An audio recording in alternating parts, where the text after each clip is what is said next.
Hola amigos, ¿cómo están? Ahora, el día de hoy, pues tengo un invitado de lujo, ¿verdad? Es el doctor César Raúl Cárdenas, que viene a platicarnos un poco acerca del desarrollo del talento para la industria del futuro. Todo esto de la industria 4.0 requiere de personas que estén capacitadas, ¿no? Y no solamente la industria 4.0, sino en general la industria, ¿no? Todos los retos que se vienen, pues requieren de personas que estén capacitadas.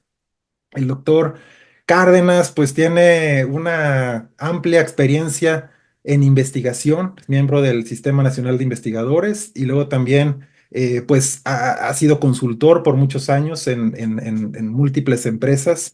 Y también, bueno, pues en la parte de docencia, tiene muchos años de investigación. Entonces, pues bienvenido, César, aquí a Industria 4.0 Plus. Pues queremos que nos platiques un poco cuál fue tu historia y por ahí comenzaste con esto de las telecomunicaciones, ¿no? En ingeniería, y ya después te fuiste especializando, ¿no? Cuéntanos un Ah, poco de tu historia. claro. ¿Quién es César Cárdenas?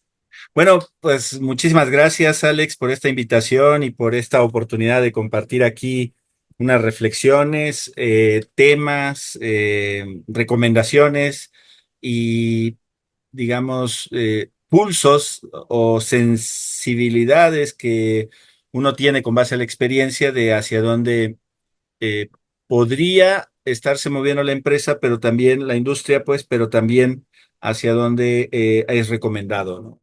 Bueno, entonces, cuando a mí me preguntas quién es César Cárdenas, yo creo que eh, te voy a hablar de mi pasado, que fui César Cárdenas hasta hace ratito, y, pero César Cárdenas del futuro tiene, a lo mejor, yo defino a mí mismo una misión personal, pues, que esperaría llevarla a cabo y eso te hablaré seguramente en alguna etapa de esta entrevista, pero eh, cuando tú hablabas de telecomunicaciones, la verdad es que esa fue mi carrera profesional, pero antes de ser ingeniero en electrónica, yo ya había estudiado un bachillerato bivalente técnico en electrónica en el CEBETIS, que reconocido como una buena escuela para después dedicarse a la ingeniería. El CEBETIS yo creo que se clasifica como, es un bachillerato tecnológico bivalente porque haces técnico y sales con el bachillerato. Entonces, una buena escuela, me parece que escuelas así hacen falta, es decir, bivalentes. Hay países en Europa que tienen ese foco. Alemania es uno de ellos. Alemania como la meca de la industria 4.0. Es decir, eh, hay los bachilleratos bivalentes, porque existen muchos modelos en México. Cebetis es uno, Conalep es otro, y hay otros que son solo bachilleratos y hay otros que sí les dan un perfil técnico. Incluso yo en mi secundaria hice la secundaria federal número uno en Querétaro, pero era técnica. Existen las secundarias técnicas y yo no tocaba nada de electrónica en ese entonces, fui carpintero y lo que sí, mi primaria fue tradicional, Ujú, pero en la secundaria creo que fue cuando empezaron las vocaciones y México tenía, y espero siga teniendo, la verdad estoy desconectado, un buen sistema de educación que desarrolla vocaciones. Y bueno, después de mi ingeniería, eh, estudié una maestría en Francia, en telecomunicaciones por satélite, becado por CONACYT, ujú. y luego regresé a trabajar al TEC de Monterrey. Desde el 96 hasta el 2001 fue cuando de manera voluntaria dejé de trabajar ahí. Eh, Después hice mi otra maestría en administración. Después hice una especialidad en sistemas espaciales en una universidad que tiene maestría y que tiene un Summer Session Program muy interesante. Creo que la siguen teniendo, está en Estrasburgo, se llama International Space University. Y en ese año en particular, en el 97, y yo la sede fue Rice University y la NASA en Houston. Entonces, como quedaba muy cerca, yo dije, voy a aplicar. En ese momento, digamos que eh, no tenía tantos compromisos, pero tampoco tenía tantos recursos y dije, si es aquí cerca, mejor. Si tengo que viajar en camión, me iré. Y sí fui en camión, ¿eh? Por cierto, no fui en avión. Luego hice un doctorado en Internet del futuro, o nueva generación de Internet.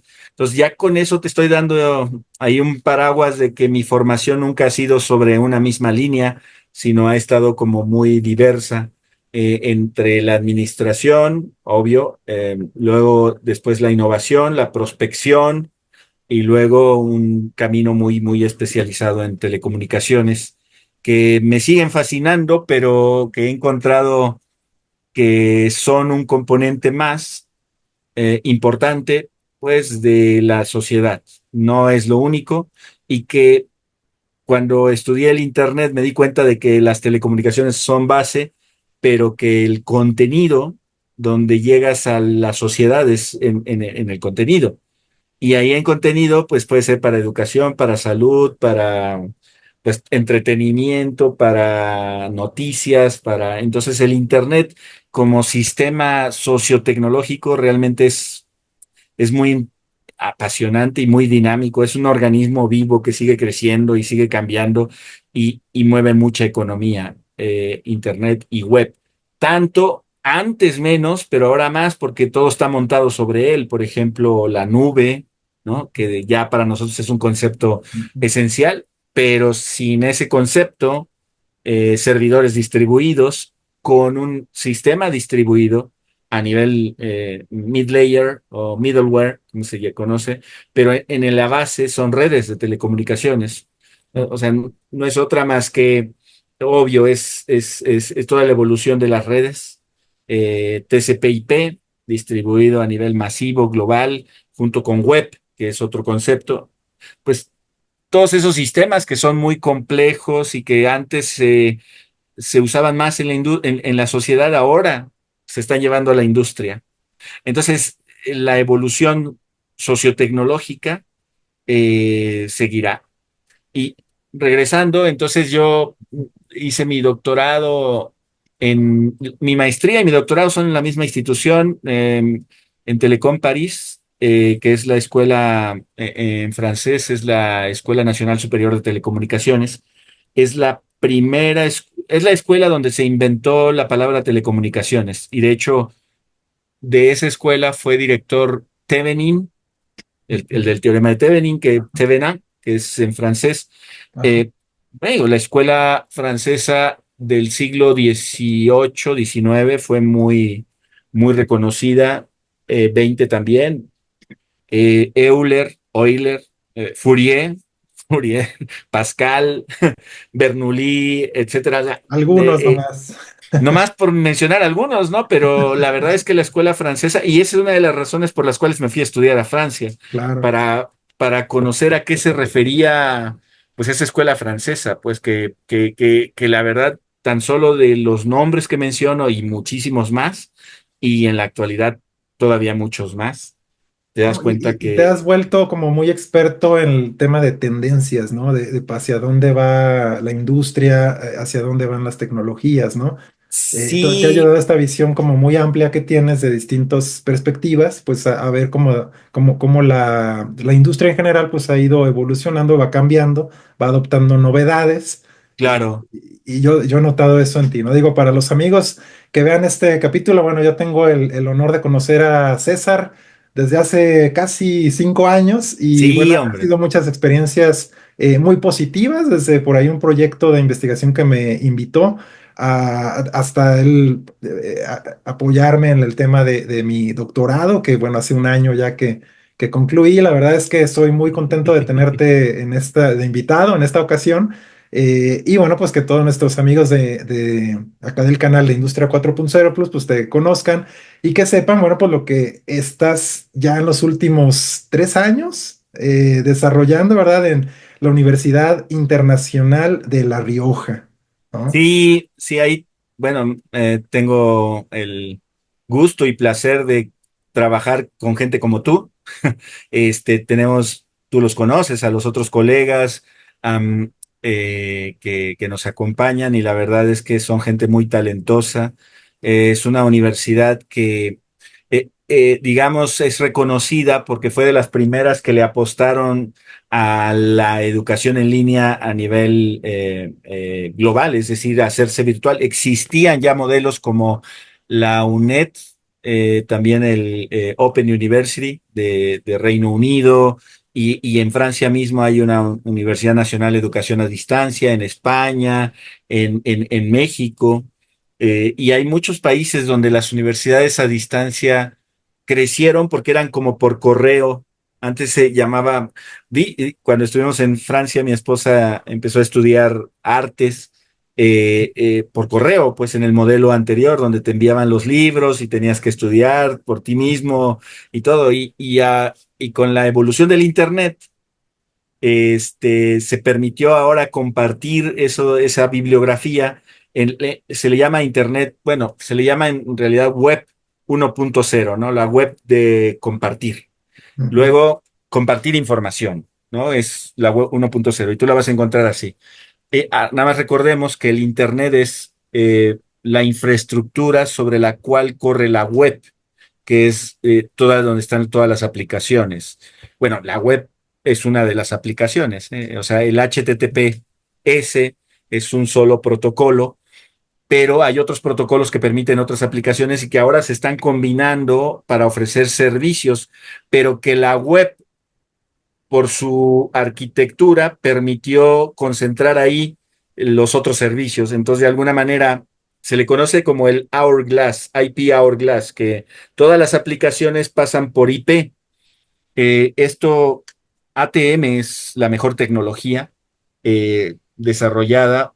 ¿Por qué? Porque ante la diversidad de tráfico que hay en las telecomunicaciones, es la que mejor responde a toda esa dinámica variable, ¿no? Son procesos estocásticos muy interesantes. Y Internet vino a romper eso porque dominó el tráfico. En 1999 le ganó al ATM y desde ahí ujú, se hizo como la tecnología de facto sobre la cual se montarían las nuevas aplicaciones y después vino el web 2.0, que es web de colaboración, ahí está Facebook y todas las que se parecen a ello. Luego viene la 3.0, que es semántica, que ahora es cuando haces la web semántica, es cuando preguntas sobre sentencias que tienen sentido al humano y no buscas por conceptos independientes. Pero que ahora ha dado luz a una nueva IA, bueno, a una nueva web, que es la web inteligente, donde ujú. incluso te responde, ¿no? Hay agentes inteligentes dentro de ella. Entonces, esta web sigue evolucionando, está en la nube, son infraestructuras, se comunican a través de Internet en cualquiera de los medios, inalámbrico, alámbrico, y ahí hay toda una familia muy grande.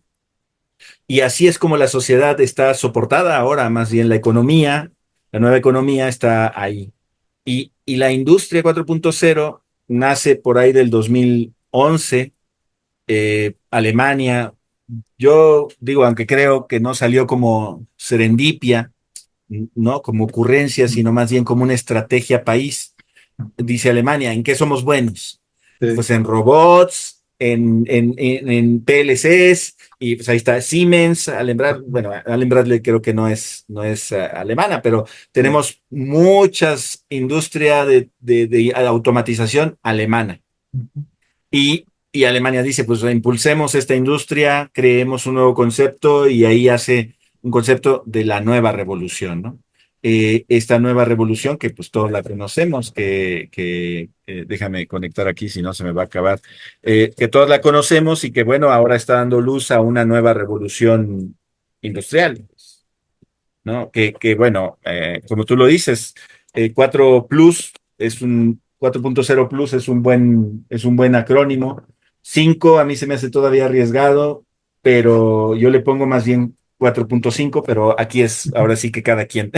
Aquí hemos encontrado muchas gustos, ¿verdad? Sí, Yo lo que siempre les comento es que, bueno, pues por iniciativas no paramos. Si hay quien le quiere poner una etiqueta u otra, pues está bien, mientras sea algo que abone a la industria, que le ayude a claro, que las empresas hagan más cosas con tal vez menos recursos o en momentos de incertidumbre, pues pueden saldar esos problemas, ¿verdad? Oye, claro, César, y a ver, tú llevas unos 3 años por ahí en UNIR México, ¿verdad? Como eh, director académico de, bueno, de lo que es ingeniería y tecnología, toda esta área, ¿verdad? De director, ¿no? Entonces, claro. ¿cómo has visto en la educación en línea, ¿verdad? Porque es unir pues esta educación totalmente en línea con todo bajo todo esto que nos comentaste ahora. ¿Cómo has visto el crecimiento, ¿no? O cuando llegaste, ¿qué retos te encontraste más importantes? ¿Y cómo has visto en este tiempo el desarrollo o el crecimiento de unir México para empezar y de la educación en línea en general, ¿verdad? Sí, bueno, es una buena pregunta, ¿eh? Creo que llegamos justo después de la pandemia. Bueno, en mi caso, UNIR tiene desde el 2010, 2009 que salió las primeras ofertas en España. Después crece México 2013-14, empiezan a formalizar Unir México y por ahí del 2016-17 empiezan a ofrecer los primeros títulos. Unir, para darte una idea, creció, la primera generación fueron 200 alumnos, ahorita hay más de 35,000. Es decir, bueno, puedes decir creció mucho. Lo que pasa es que la pandemia, la pospandemia y también el modo de aprendizaje en línea responde a una nueva necesidad de la sociedad. Es decir, ya no, la sociedad ya no podría, sí debería en algunos casos, pero ya no podría, por su dinámica, digo, nos enfrentamos o hemos visto colegas o gente que conocemos que trabaja, tiene dos trabajos, ¿no? Que en la mañana uno, en la mañana, en la tarde otro, y bueno, por muchas razones. Y un modelo en línea le permite esa flexibilidad que desde donde esté pudiera aprender. La educación en línea en México sigue creciendo. Yo no tengo ahorita datos, pero lo que dije parece que suena congruente. Hay las universidades que tienen cerca de 20 años y están muy consolidadas, como las que aparecen en top, pues que son conocidas, ¿no? Privadas. La educación en línea en pública casi no se ha desarrollado, pero yo creo que en los próximos años se va a desarrollar eh, en México.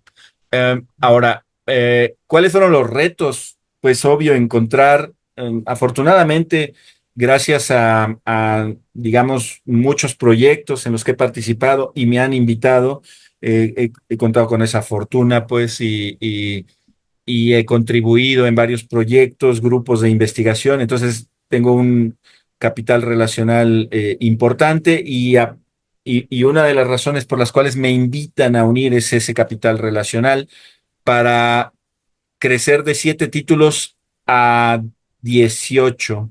Fue el primer golpe. Y hemos crecido En 2 años. en 2 años, sí, de 7 títulos que había a 21 y estamos ya trabajando para las próximas porque hay que ver la educación en línea, hay que salirse del concepto de universidad y hay que verlo como servicios de formación digitales.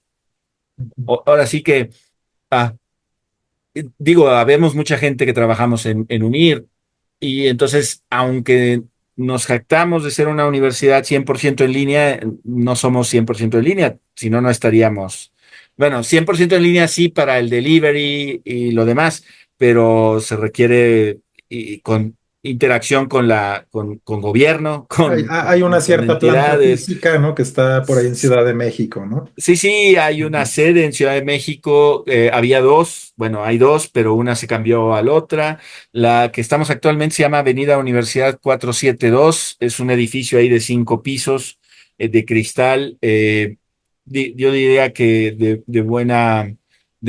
de buena imagen, buena presencia. Ahí se reciben cualquier duda presencialmente, ¿no? Aunque pues todo se maneja virtualmente. Entonces, tenemos estudiantes desde la Patagonia hasta Estados Unidos, todos que se registran en México, pero que luego el trabajo los lleva a viajar, pues. Entonces, ¿cuáles fueron los retos? Pues integrar el equipo, armar los equipos, ir respondiendo, ir viendo la planificación, es decir, la planeación académica de asegurar los docentes, darle seguimiento, la calidad, y luego, bueno, después crecer los títulos, ¿no? Que es un ujú, tema de que debe de ser un crecimiento sostenible. Es decir, por eso digo, se debe de ver como servicios digitales, porque cuando tú innovas un servicio digital que además ujú, responde a una necesidad o necesidades que tiene el mercado mexicano, ujú, o el latino, en general el mercado mexicano, pues lo estamos haciendo a través de un servicio digital. O sea, full digital, como decimos. ¿Por qué? Porque la formación es completamente digital. Entonces, sí, hay muchos retos, sigue habiendo retos de consolidación. Digo, somos muy jóvenes, tenemos 8 o 9 años y ya son más de 30,000 estudiantes. Se ha crecido de manera exponencial. Creemos que tenemos una oferta muy diferencial y también hay una competencia muy sólida. O sea, no, digo, estamos ahorita todavía en una etapa de donde el mercado, eh, no todo el mercado está estudiando en línea, algunos no se enteran o empiezan a documentarse y entonces es una forma de transformar México, es una forma de desarrollar capacidades. Voy a dar datos. ujú, En el proyecto en el que trabajamos en Jalisco, no sé si recuerdas, ujú, surge en la administración de Aristóteles Sandoval y Jaime Reyes, ambos en paz descansen.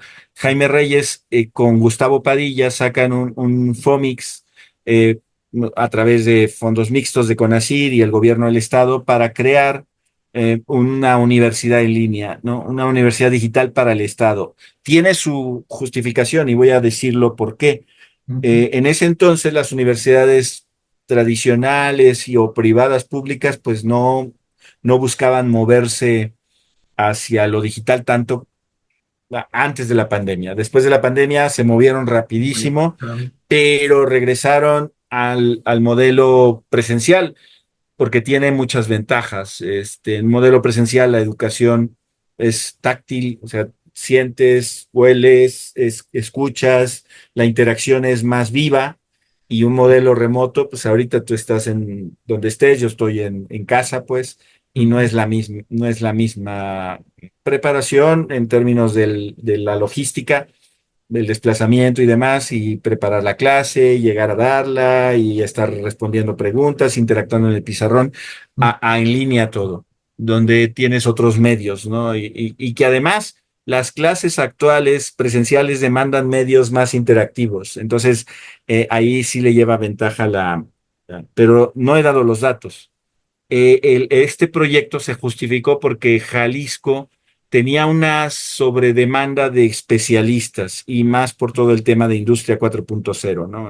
ujú, Especialistas en IA, en Industria 4.0, en robótica, en transformación digital, en Big Data, en todas estas tecnologías que forman parte de la Industria 4.0 y el gobierno dijo, tenemos que hacer algo porque si no se nos van los proyectos. Muchas empresas en México funcionan así.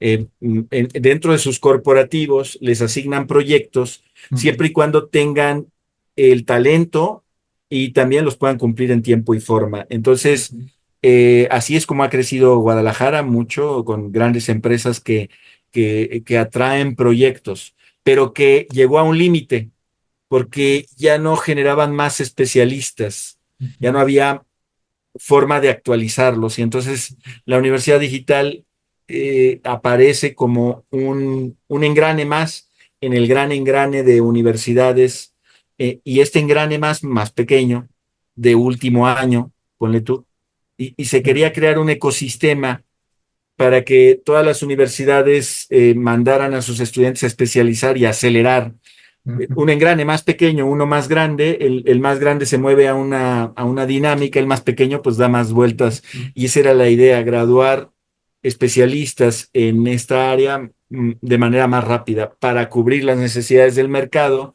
y atraer más proyectos. Si te fijas, todo esto era en el contexto de mejorar, de tener una tasa de aceptación más grande Y la pandemia, ¿qué crees que causó? Que muchas empresas extranjeras quisieran venirse a México.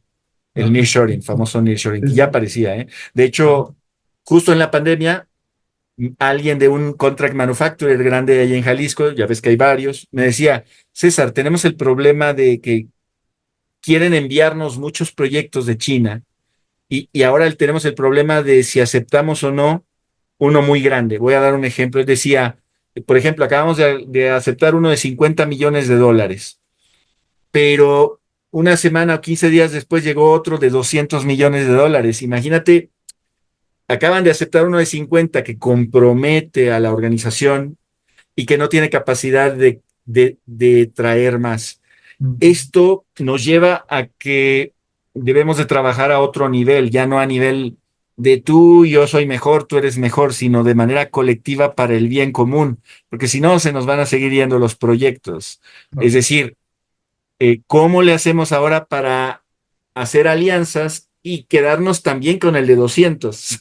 O sea, que, si me entiendes, y ahí es donde creo que hay un reto cultural muy importante, el trabajar en equipo, el romper esos estigmas de yo soy mejor, tú eres mejor, todas esas cosas que al final nos hacen que no avancemos y que no obtengamos el beneficio como país que quisiéramos, ¿no? Yo creo que un mensaje aquí sería, lo dije ahora en el foro de la UDG virtual, le dije, es que no invertimos tanto en investigación. Por ejemplo, voy a dar un dato, creo que Europa o todo el mundo, si no me equivoco, ha invertido 21 21 billones de euros en cómputo cuántico, en 21 billones de euros.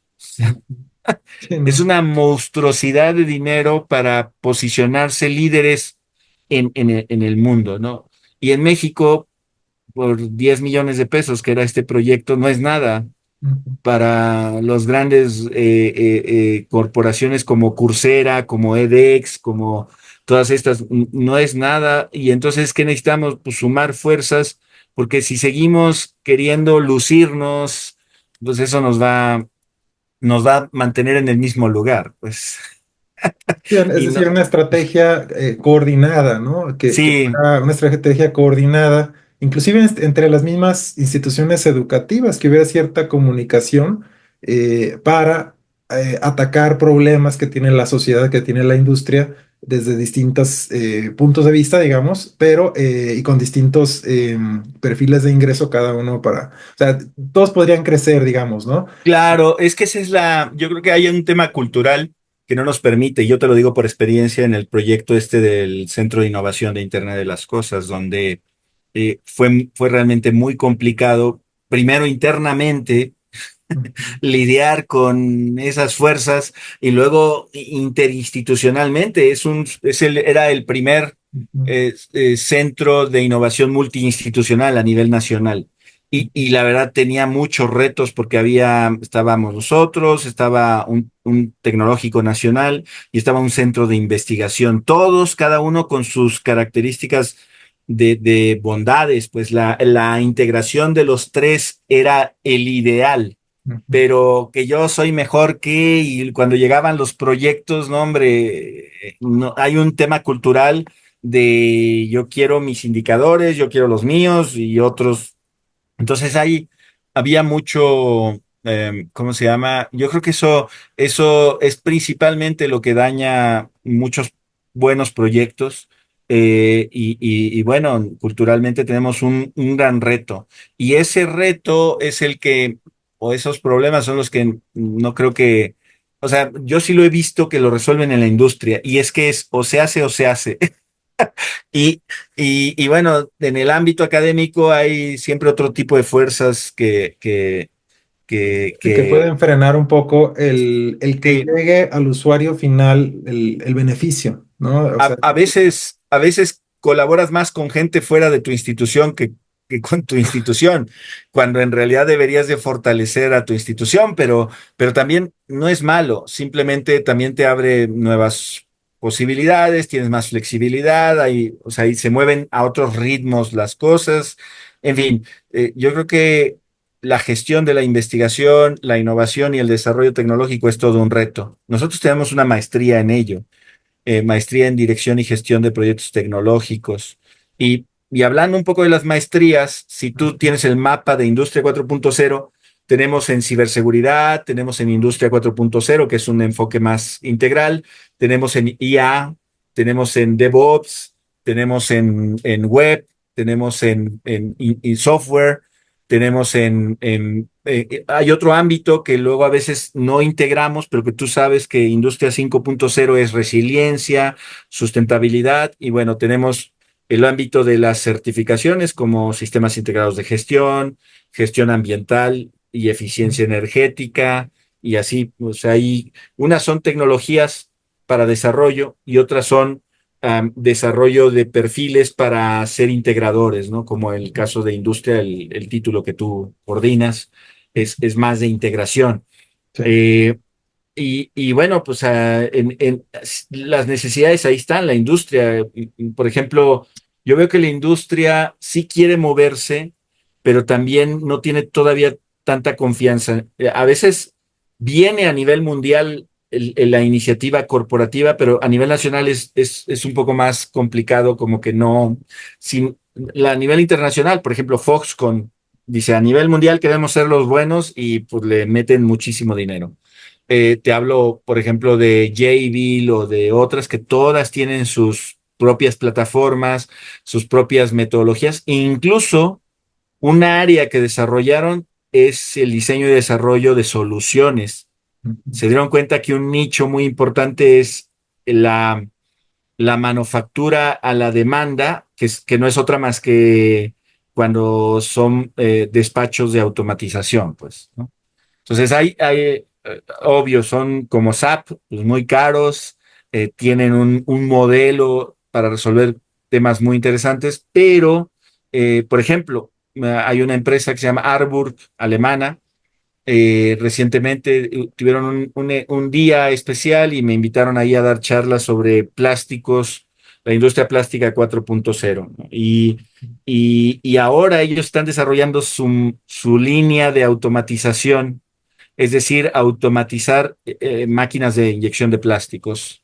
Entonces, ¿por qué? Pues porque ven la necesidad de que es como si eres el retrofit o como si fuera sí, la mejora, el uplift, la mejora de las máquinas, pues, Sí. porque quieres automatizar, acelerar, pero quien realmente conoce el código de adentro de la máquina no necesariamente son los integradores de la empresa, son ¿cómo se llaman? Los inventores. Fabricante, sí. Pero, pero como fabricante, si tú tienes acceso al código, pues es mucha ventaja, ¿no? Porque hay máquinas que sí lo permiten, ¿eh? Hay empresas que sí permiten que acceses al código. O sea, que sí jales información de la máquina, ¿no? No al código, jales información de la máquina y luego ya veas cómo. A lo que sí no te permiten es modificarla, porque entonces tiene un tema de garantía.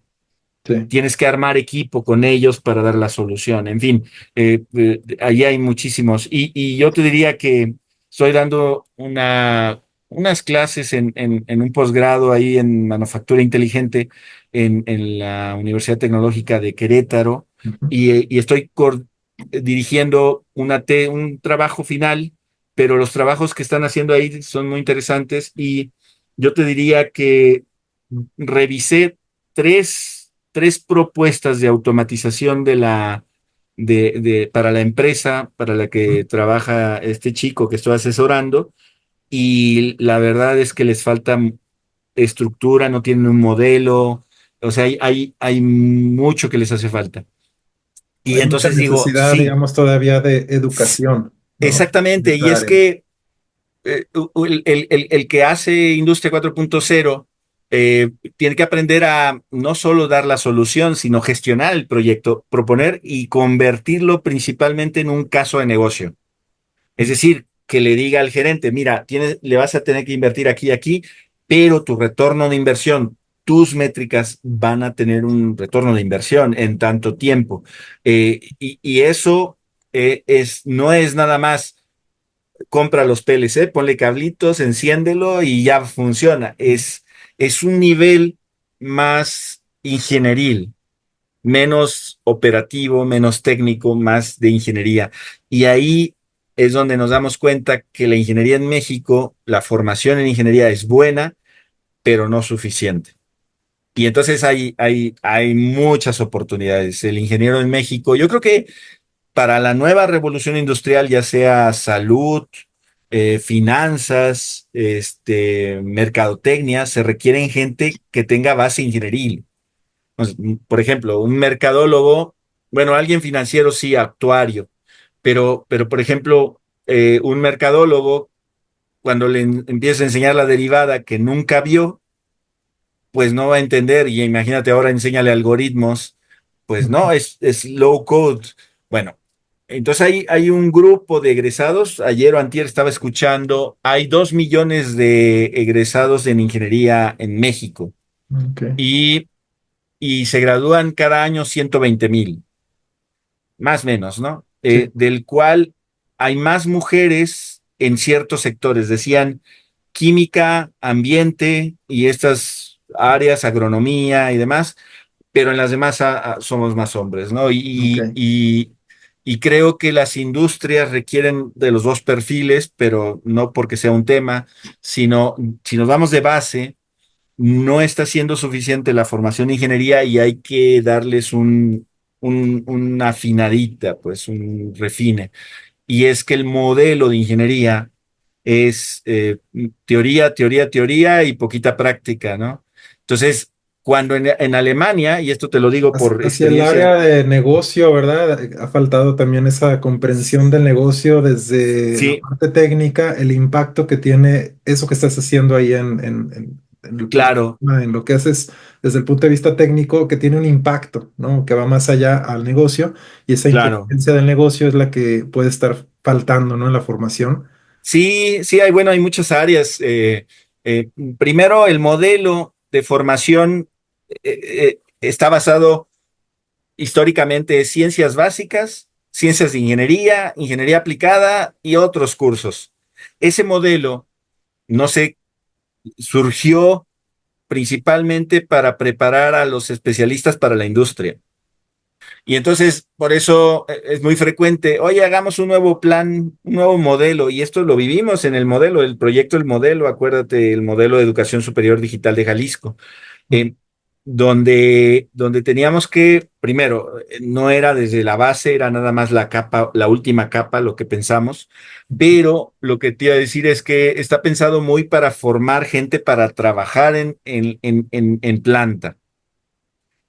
Y es como, no, no, no, no te metas en Sí, para, mercadotecnia, no te metas en experiencia de para las usuario. manufactureras que tengan ahí personal capacitado, ¿no? Sí, sí, y para operar, para Para operar. gestionar, para dirigir, pero no para reconceptualizar, no para hacer reingeniería, que de hecho ese concepto de reingeniería debería ser mejor enseñado. No solo la ingeniería, estamos hablando de que el modelo que yo propuse, que no lo he publicado, pero que yo propuse es ah, la reingeniería es, primero, si vas a hacer reingeniería, tienes que hacer ingeniería inversa.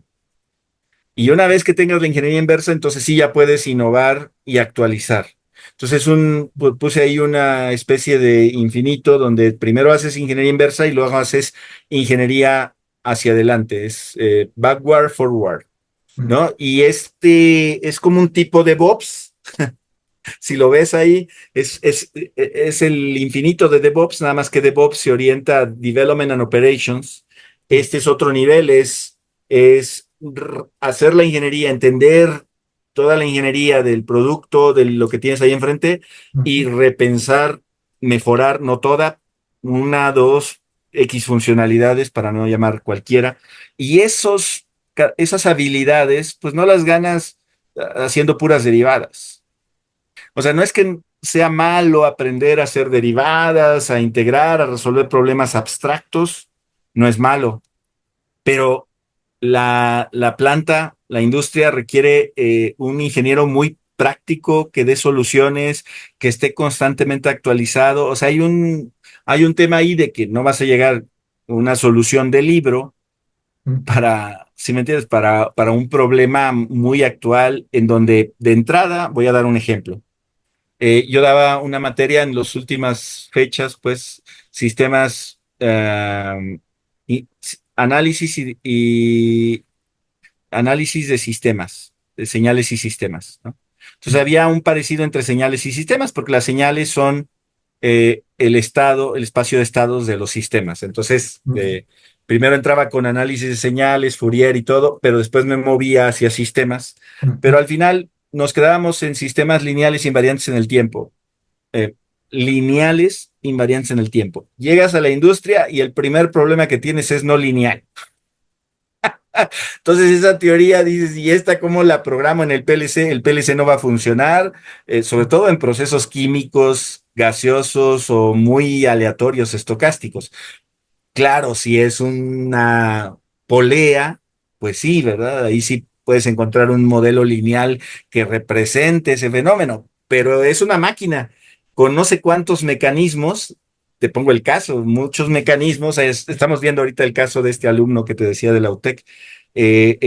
Hacen tubos donde metes tú las pastas y demás y tienen, como todas las empresas, muchos problemas y hay que verlo sistémicamente y darle por aquí, por acá, diagnosticar, o sea, son otra, y para eso requieres una maestría ya.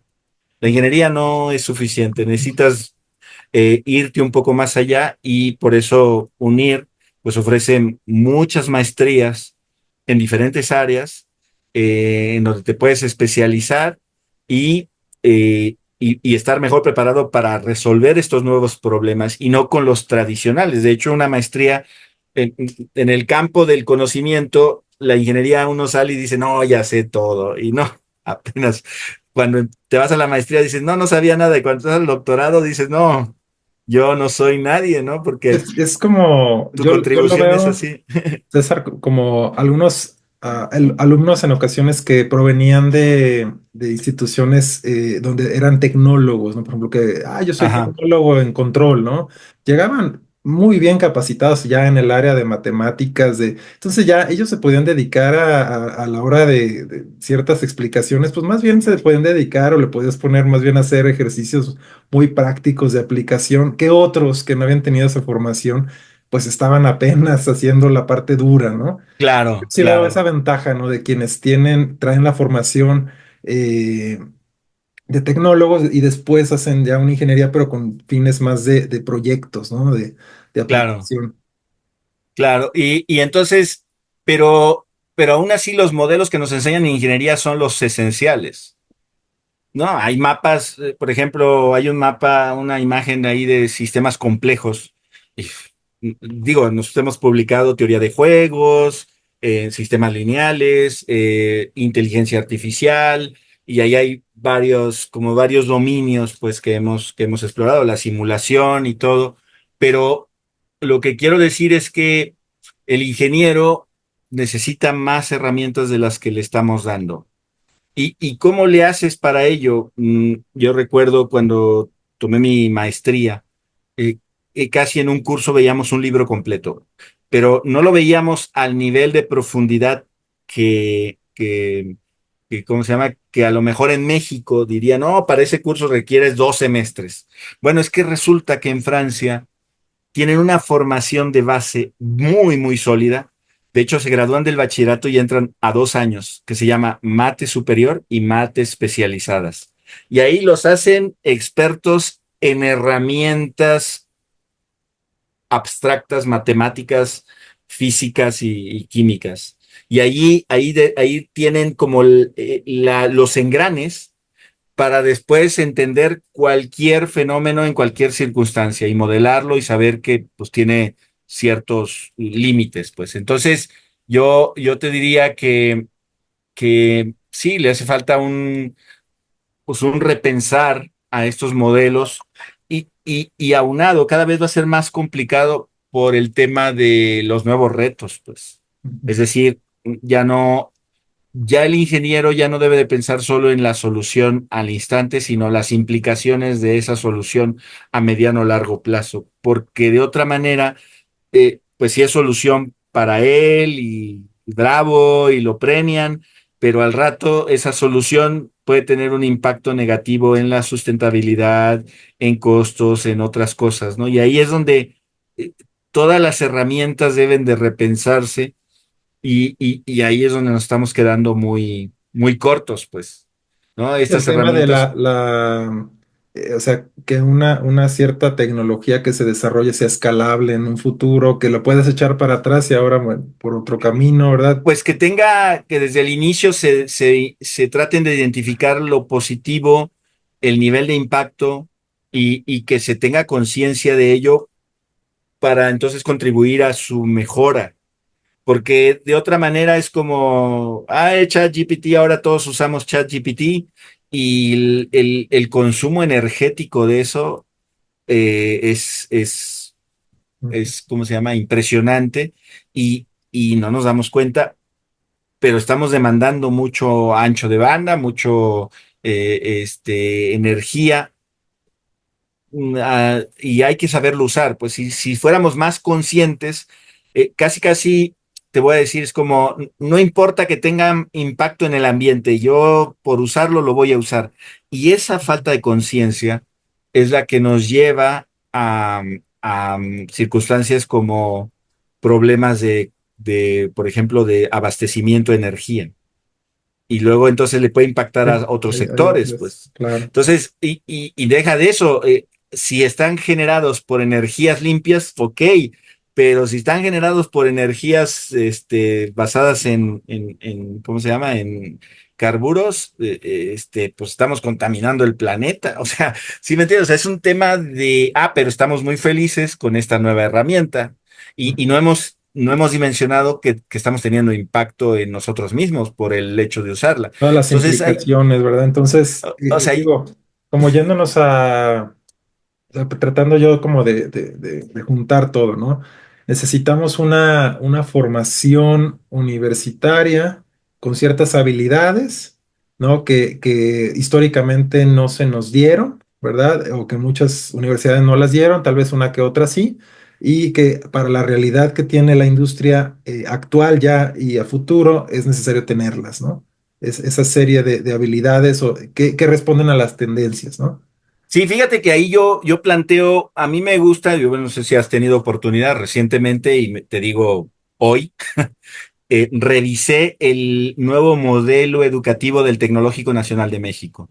Y Ujú. están, no solo, ¿te acuerdas en el modelo de educación superior digital que pensábamos en sustentabilidad, en temas holísticos al Ujú. mismo tiempo que de profundidad? Yo sí creo que se requiere desde bachillerato, no secundaria, pero bachillerato y más profesional, sí recuerdo una charla, decía, los que estudian licenciatura, ya sea ingeniería o licenciatura en general, tienen que estudiar muy bien sus bases. Y ahí te puedes consumir los 4 años.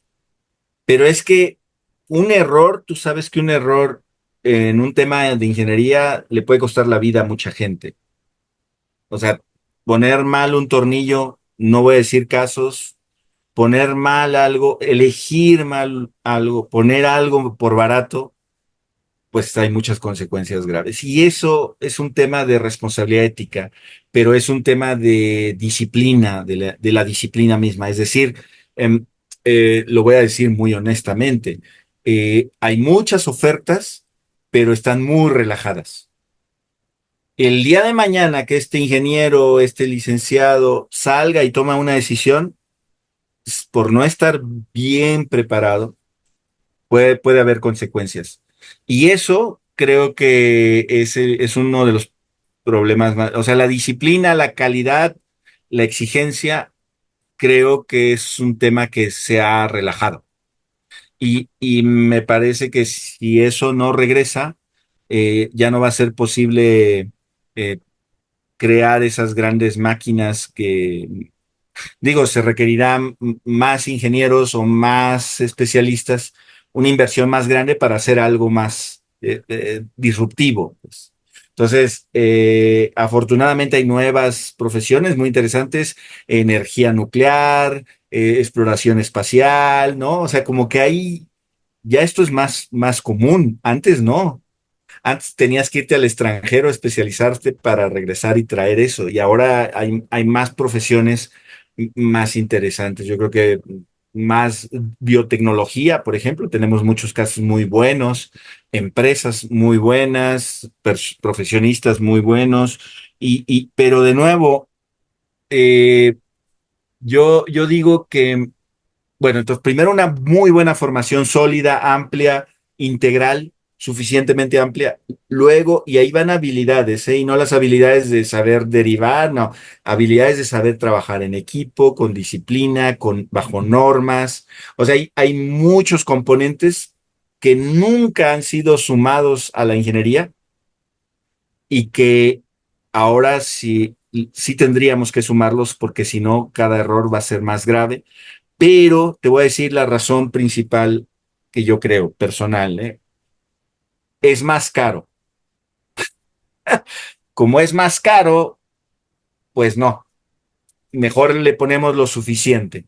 Entonces creo que la educación debería de tomarse más seria a los niveles pues casi mundiales, nacionales, federales, municipales, porque una educación de calidad, de muy buena calidad, te va a asegurar pues soluciones de muy buena calidad y demás. Pero vivimos en esta dinámica de haz negocio y bye, ¿no? Ujú. Eh, voy a, ahora voy a traducir ese de haz negocio bye a eh, gradúalos y ya, pues, o sea, entonces, si vivimos en es un peligro, pues tenemos que regresar a decir, tampoco, y es cierto que cada vez se conoce más. Entonces, ¿qué es lo esencial que tienes que enseñar a un egresado, ya sea en licenciatura o en maestría o para la industria? ¿Qué es lo esencial? Entonces, Ujú. ahí está la gran pregunta. ¿Cuál es el modelo que requiere? O qué perfil. Y ahí hay un paraguas. Lo que sí te puedo decir es que si solo una institución se dedicara a formar puros ingenieros con diferentes perfiles, pero de buena calidad, para mí creo que esa es la respuesta a los problemas de ahora y del futuro. Ok.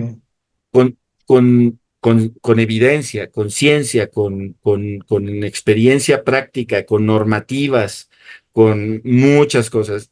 Y eso, si lo recortas a 4 años, no cabe. Sí.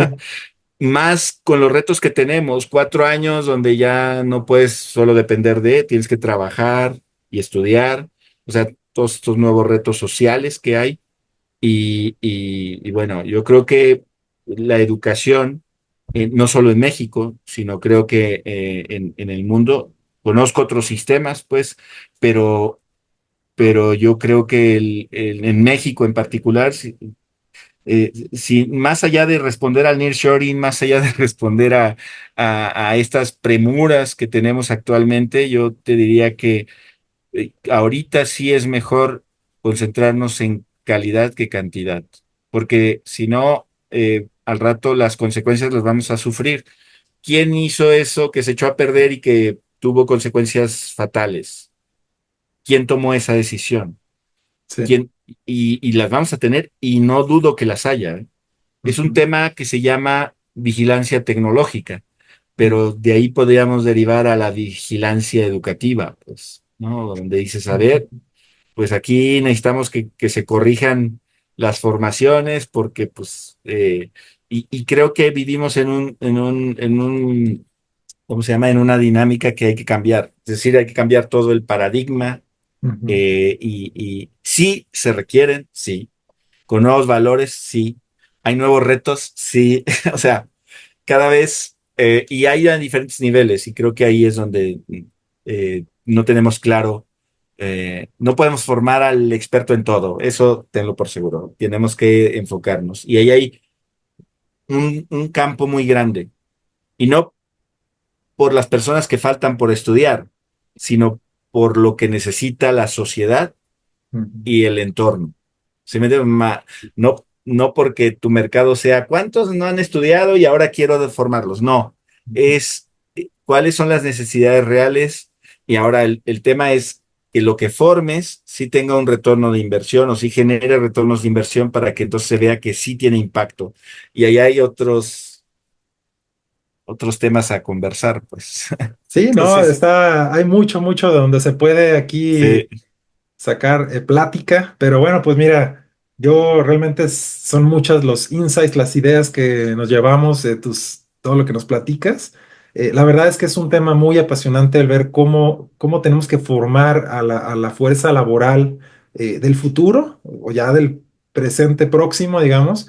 Porque pues todo cambia, ¿no? La parte económica cambia, la parte política cambia, la parte claro, educativa, etcétera, surgen nuevas instituciones, se da ese tipo de competencias a veces que comentas, ¿no? De que todos quieren que se hagan las cosas como, como tú las haces. Y claro, entonces, de hecho, parte de la idea de esta red de Digitalisco, pues es eso, ¿no? Tratar de tener una comunicación distribuida y colaborativa del desarrollo de la industria en México, en Latinoamérica. Digo México primero claro, porque es donde nos encontramos, pero claro, en toda Latinoamérica. Ahora en Unir, en lo personal, me ha tocado pues convivir con muchas personas que son pues que de Guatemala, que de Perú, de otros países de Latinoamérica. Es muy interesante ver esa visión, tener compañeros que son de otros lugares, alumnos que son de otros lugares, y eso te abre también mucho pues el panorama de cómo se está viviendo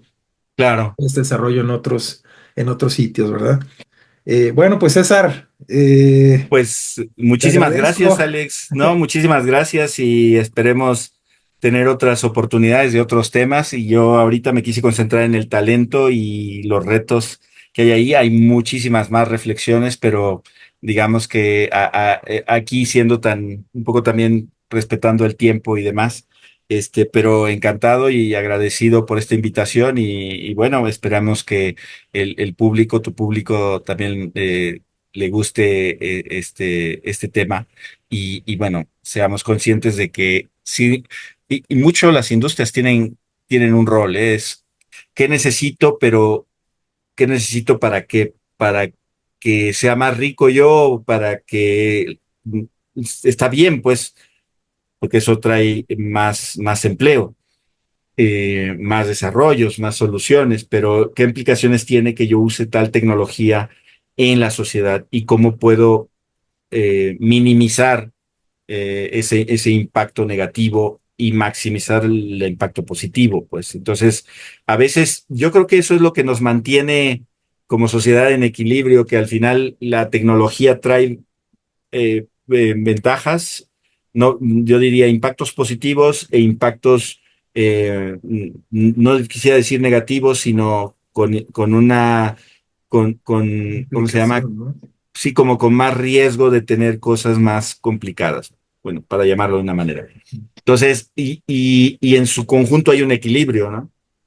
El problema es que todas estas tecnologías dañaran de manera negativa al humano mientras resuelvan un problema, nada es perfecto, nada es ideal, siempre es mejorable y bueno, yo creo que ahí hay necesidad de gente que tenga estos perfiles para mejorar todo, todo lo que existe, todo lo que tenemos, todo lo que usamos. Y eso nos llevará poco a poco al ideal, pues, pero sería la evolución tecnológica natural, ¿no? Y ahí es donde todavía hay otros temas, te digo, de Hay evolución mucho de donde sociotecnológica. se puede Sí, platicar más adelante. Claro que sí, César. Y bueno, pues amigos, él es César Cárdenas, director de ingenierías en UNIR México. Y échense ahí una visitada al sitio web de UNIR. Van a ver que hay muchos programas. Les recomiendo el de Industria 4.0. Y bueno, pues muchas gracias por haber venido a compartirnos todas tus experiencias, un poco de ti y de lo que estás haciendo, de cuáles son tus ideas para la educación en el presente y en el futuro próximo. Y bueno, pues seguramente más adelante te tendremos por acá platicando de algún otro tema. otro tema, sale. Muchísimas gracias, Alex, y bueno, pues mucho ánimo y todo lo mejor a todos. Cuídense Hasta luego, y hasta gracias. pronto. Bye.